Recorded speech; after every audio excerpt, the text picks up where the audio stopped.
Isyarat dekatnya ajal Rasulullah dimulai ketika beliau beriktikaf selama 20 hari di bulan Ramadan tahun 10 Hijriah. Malaikat Jibril mengulang Al-Quran hingga 2 kali dalam tahun itu bersama Rasulullah.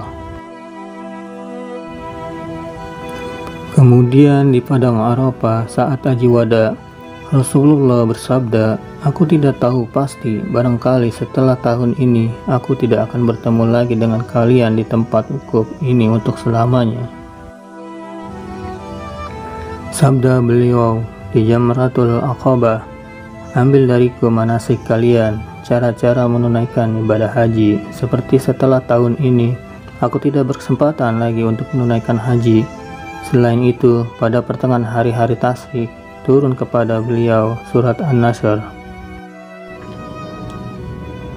Dengan turunnya surat itu, beliau semakin yakin saat perpisahan telah tiba dan pemberitahuan akan datangnya ajal sudah sampai. Pada bulan Safar 11 Hijriah, Rasulullah pergi ke Gunung Uhud dan mendoakan para syuhada yang dikubur di sana. Rasulullah kemudian beranjak menuju mimbar seraya bersabda, "Sesungguhnya aku yang mendahului kalian dan sesungguhnya aku menjadi saksi terhadap kalian. Demi Allah, sungguh saat ini aku sedang melihat liang kuburku. Kepadaku telah diserahkan kunci-kunci pembenaran bumi atau kunci-kunci bumi. Dan demi Allah, aku tidak mengkhawatirkan kalian akan musyrik setelahku. Akan tetapi yang kutakutkan kalian akan berlomba-lomba mendapatkan kunci-kunci itu." Ibnu Mas'ud radhiyallahu an bahwasanya dia berkata, ketika ajal Rasulullah SAW sudah dekat, Rasulullah mengumpulkan kami di rumah Aisyah radhiyallahu anhu. Kemudian Rasulullah memandang kami sambil berlinang air matanya. Rasulullah SAW bersabda, "Marhaban bikum, semoga Allah memanjangkan umur kamu semua. Semoga Allah menyayangi, menolong, dan memberi petunjuk kepada kamu. Aku berwasiat kepada kamu agar bertakwa kepada Allah. Sesungguhnya aku adalah sebagai pemberi peringatan untuk kamu. Janganlah kamu berlaku sombong terhadap Allah." Allah Subhanahu wa Ta'ala berfirman, "Kebahagiaan dan kenikmatan di akhirat kami jadikanlah untuk orang-orang yang tidak ingin menyombongkan dirinya dan membuat kerusakan di muka bumi, dan kesudahan surga itu bagi orang-orang yang bertakwa." Kemudian kami bertanya, "Bilakah ajal Rasulullah, ya Rasulullah?" Rasulullah menjawab, "Ajalku telah hampir dan akan pindah ke hadirat Allah, ke Sidratul Muntaha dan ke Jannatul Ma'wa serta ke Arsyillah." Kami bertanya lagi, "Siapakah yang akan memandikan Rasulullah, ya Rasulullah?" Rasulullah menjawab, "Salah seorang ahli bait." Kami bertanya, "Bagaimana nanti kami mengafani Rasulullah, ya Rasulullah?" Rasulullah menjawab, "Dengan bajuku ini atau pakaian Yamaniyah." Kami bertanya, "Siapakah yang mensolatkan Rasulullah di antara kami?" Kami menangis dan Rasulullah pun turut menangis. Kemudian Rasulullah bersabda, "Tenanglah, semoga Allah mengampuni kamu semua. Apabila kamu semua telah memandikan dan mengafaniku, maka letakkan aku di atas tempat tidurku di dalam rumahku ini, di tepi liang kuburku. Kemudian keluarlah kamu semua dari sisiku." Maka yang pertama-tama mensolatkan aku adalah sahabatku Jibril alaihissalam, kemudian Mikail, kemudian Israfil, kemudian malaikat Israel beserta bala tentaranya. Kemudian masuklah kamu dengan sebaik-baiknya. Dan hendaklah yang mulai sholat adalah kaum laki-laki dari pihak keluargaku, kemudian yang wanita-wanitanya, dan kemudian kamu semua. Sejak hari itu, Rasulullah SAW bertambah sakitnya yang ditanggungnya selama 18 hari. Setiap hari ramai umat mengunjungi Rasulullah hingga datangnya hari Isnin. di saat Rasulullah menghembuskan napasnya yang terakhir. Sehari menjelang Rasulullah wafat, yaitu pada hari Minggu, penyakit Rasulullah semakin bertambah serius. Pada hari itu, setelah Bilal bin Rabah selesai mengumandangkan azan, dia berdiri di depan pintu rumah Rasulullah, kemudian memberi salam, "Assalamualaikum ya Rasulullah." Kemudian dia berkata lagi, "As-shalah ya harmukallah." Fatimah menjawab, "Rasulullah dalam keadaan sakit." Maka kembalilah Bilal ke dalam masjid. Ketika bumi terang disinari matahari siang, maka Bilal datang lagi ke tempat Rasulullah. Lalu dia berkata seperti perkataan yang tadi. Kemudian Rasulullah memanggilnya dan menyuruhnya dia masuk. Maka keluarlah Bilal sambil meletakkan tangan di atas kepalanya sambil berkata, "Aduhai, alangkah baiknya bila aku tidak dilahirkan ibuku." Kemudian dia memasuki masjid dan memberitahu Abu Bakar agar beliau menjadi imam dalam sholat tersebut.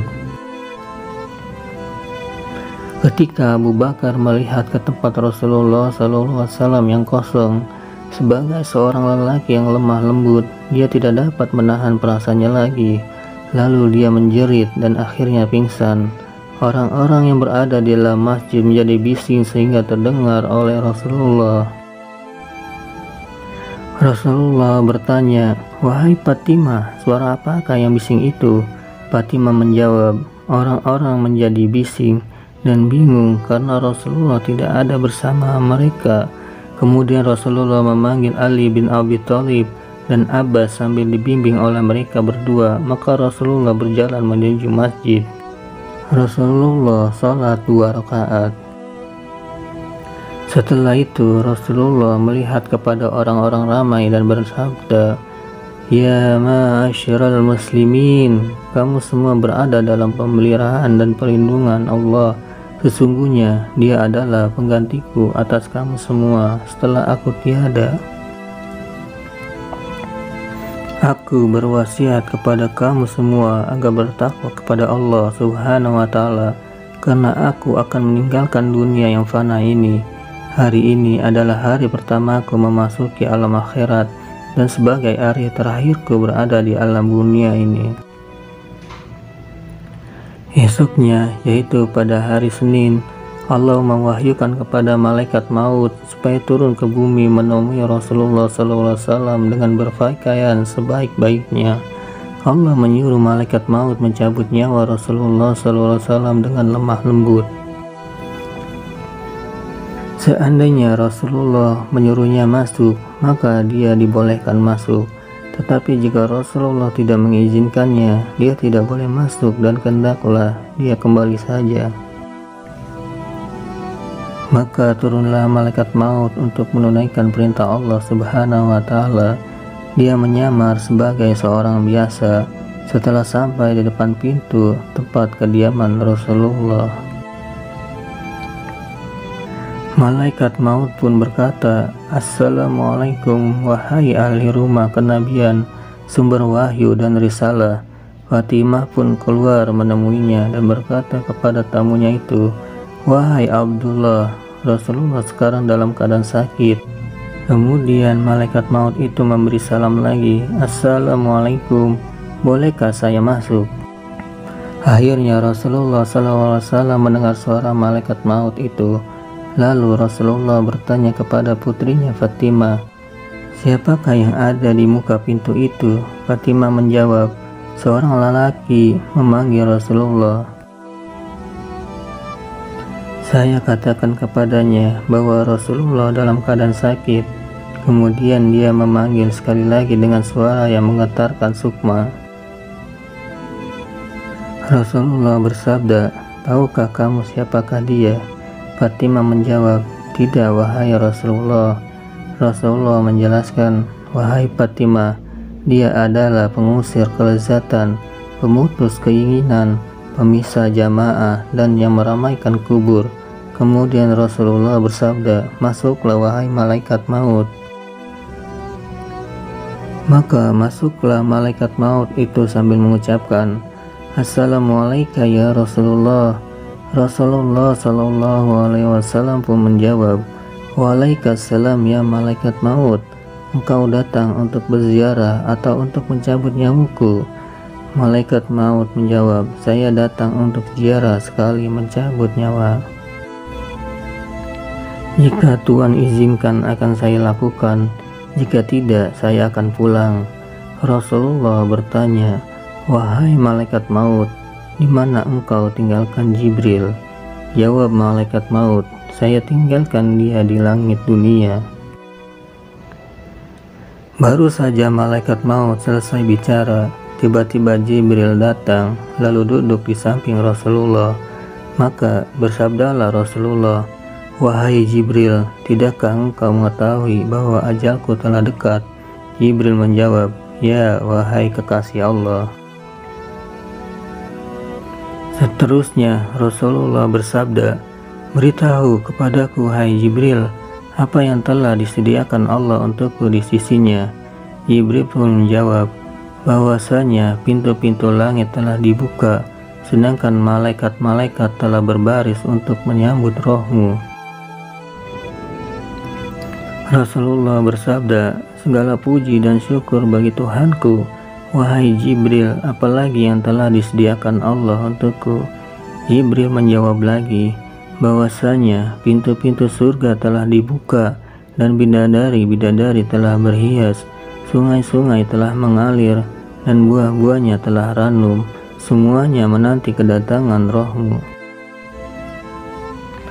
Rasulullah bersabda lagi, "Segala puji dan syukur untuk Tuhanku. Beritahu lagi wahai Jibril, apalagi yang disediakan Allah untukku?" Jibril menjawab, "Aku memberikan berita gembira untuk Tuhan. Tuhanlah yang pertama-tama diizinkan sebagai pemberi syafaat kepada hari kiamat nanti." Kemudian Rasulullah bersabda, "Segala puji dan syukur aku panjatkan untuk Tuhanku. Wahai Jibril, beritahu kepada kau lagi tentang kabar yang mengembirakan aku." Jibril bertanya, "Wahai kekasih Allah, apa sebenarnya yang ingin Tuhan tanyakan?" Rasulullah menjawab, "Tentang kegelisahanku, apakah yang akan diperoleh oleh orang-orang yang membaca Al-Quran sesudahku? Apa yang akan diperoleh oleh orang-orang berpuasa pada bulan Ramadan sesudahku? Apakah yang akan diperoleh oleh orang-orang yang berziarah ke Baitul Muharram sesudahku?" Jibril menjawab, "Saya membawa kabar gembira untuk Rasulullah. Sesungguhnya Allah telah berfirman, Aku telah mengharamkan surga bagi semua nabi dan umat, sampai engkau dan umatmu memasukinya terlebih dahulu." Maka berkatalah Rasulullah, "Sekarang tenanglah hatiku dan perasaanku, wahai malaikat maut, dekatlah kepadaku." Lalu malaikat maut pun mendekati Rasulullah.